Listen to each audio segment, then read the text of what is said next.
Hello and welcome to results-oriented preparation, where early preparation equals excellent results. Welcome to episode 2 of how to turn around a failing business. In the first episode, we looked at reassessing your strategy. Now, if you did not catch that one, please check the description down below. I'll leave the link to episode number 1. In episode number 2, we are focusing on cutting costs and improving efficiency as a method of turning around a failing business. Before we go in, please like, share, and subscribe if you have not yet subscribed. To all returning viewers, thank you for supporting the channel. Now, why is cutting costs and improving efficiency necessary? Now, remember, the higher the cost, then the lower the profits, because costs cut into your income or the revenue.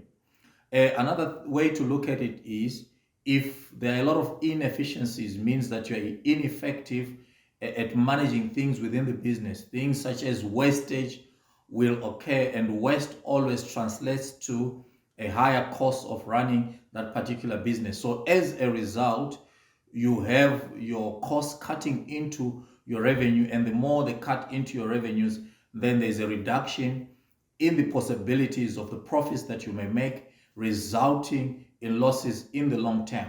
Therefore, such a scenario cannot be sustained over long periods of time. Therefore, the business fail. That's one of the primary reasons why the majority of businesses fail in the first 12 to 36 months of initiation. However, before you cut your costs, first and foremost, you need to analyze your expenditure patterns. Analyzing your expenditure patterns means that you are evaluating all business expenses and finding out exactly where you are spending, how you're spending, and how much you're spending. It is very important to know exactly where the leakage might be in terms of costs, so that you can come up with ways and methods to convert that into profitability scenarios. Now, the issue is, if there are costs that are out of control, therefore, the evaluation must be able to identify the processes or the functions that are causing this leakage in terms of costs that are more than, or they are highly cost, and maybe come up with options and ways that will provide solutions to what you are currently facing. It is also important to note that while we're cutting costs, it must be done in a way that maintains the profitability and the efficiency of the business. Otherwise, if productivity and quality are compromised for cost, still the issue is we might have a product or a service that the customers will not want at end, that will still result in one or another type of failure. Once evaluation has been done, there are many options that a business can look into to cut down their costs. One of those options will be streamlining operations.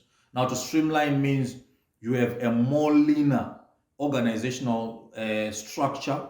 Now, if the organogram is quite wide, it means that you've got lots of people operating. Your pyramid is not as lean. You've got a wider pyramid. Therefore, you've got more and more people under that pyramid.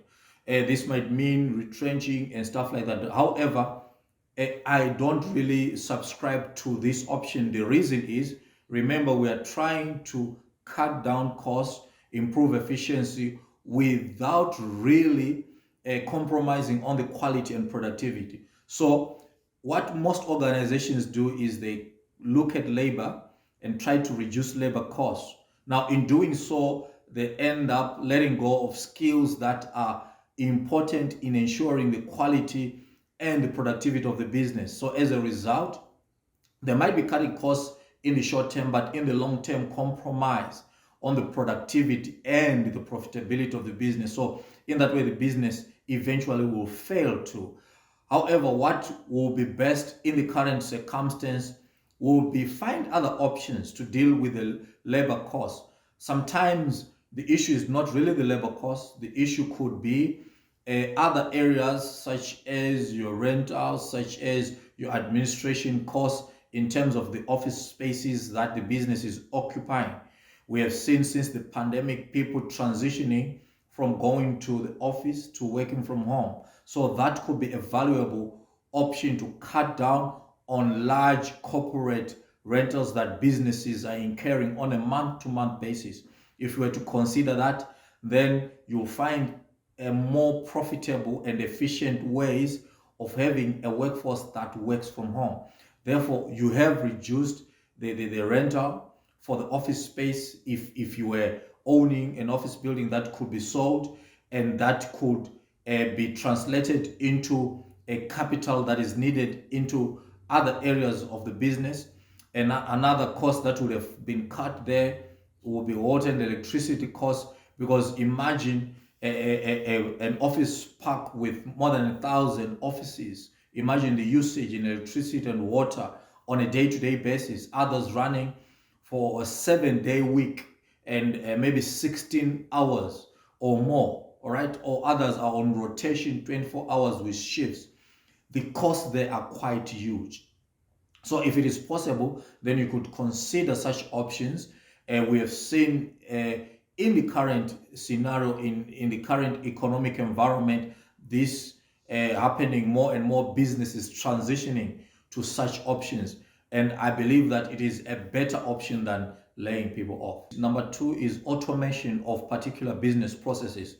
You know, with the innovation that is currently happening, innovation is at a more and more faster pace. To improve efficiency means to come up with more innovative ways that are more cost efficient. So if it is possible to come up, for example, with equipment, with machinery that is able to produce more at the least possible cost, therefore, this will benefit the business immensely, because the idea is to cut down on cost without really compromising on the quality.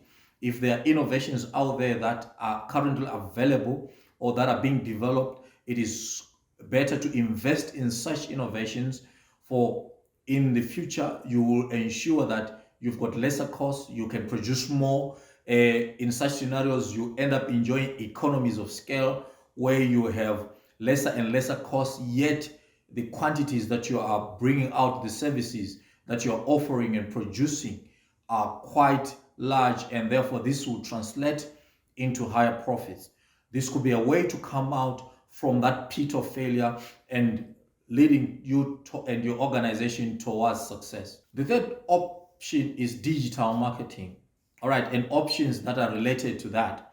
We have seen a move towards traditional methods of marketing, for example, television, radio, print media, to newer and more efficient digital marketing on social platforms, on the internet, and so forth. Now, this is where your consumers are. This is where your target groups, the target audience is. Everyone is on socials, Facebook, Instagram, what have you. They are all on socials.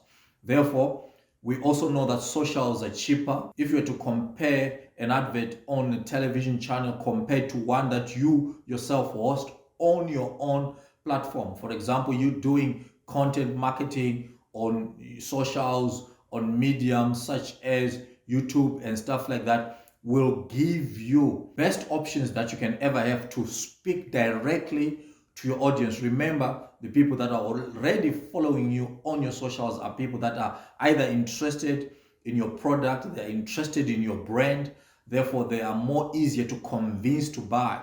Therefore, the cost that you incur marketing to such a target group are quite cheaper. Therefore, consider digital marketing, consider digital marketing, consider digital marketing. Number four will be to outsource non-core functions of the business. For example, you've got businesses that are production oriented. They are producing a particular product. For example, you are a furniture shop, or you produce a particular product, cars, whatever it may be. The idea would be then outsource those other functions that are not core. Outsource those functions that are not core. You can have, in the current scenario, virtual assistants running your administration. You've got marketing people running your advertising and your sales, which can be done remotely. And the more you do that, the lesser cost you will incur and the more profitable you become, and therefore we avoid failure. Last but not least, you can also renegotiate contracts with suppliers. Come up with agreements that are more suitable to your scenario. If you fail to negotiate contracts with the current suppliers, always find other suppliers. We've got more and more businesses opening up, more and more businesses innovating, coming up with better and better, more refined products. You are bound to find a supplier that suits your particular circumstances and who will be agreeable, for example, for you to buy in bulk or for you to have longer paying terms and stuff like that. I really hope you like this installment, episode 2. Please like, share, and subscribe if you have not yet subscribed. Remember, if you did not catch the first episode, I will leave the link in the description down below. Make sure to watch that one and also be on the lookout for episode number 3.